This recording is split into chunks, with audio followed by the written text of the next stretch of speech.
I know you are busy, but if you have 5 minutes, you can learn Spanish vocabulary like a pro.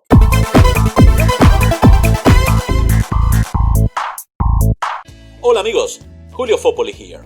Although there may be hundreds of words for every single topic, in everyday conversation people only use 5 to 10 words tops. Let's get started. Los colores. Verde.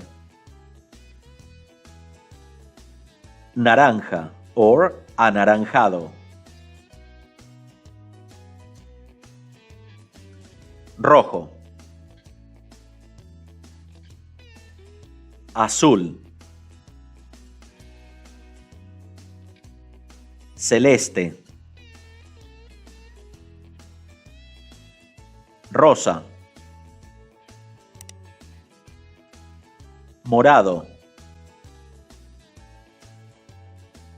Amarillo.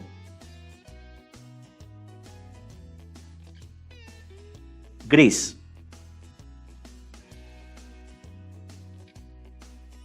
Negro. Blanco. Marrón or café. And this is all for today. Make it a point to learn all of these, no excuses. If you have 5 minutes, you can do it.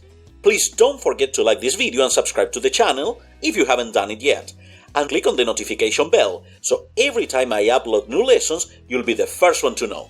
My name is Julio Foppoli, and remember, I want you to speak Spanish like a pro. I'll see you in the next video. Thank you for watching.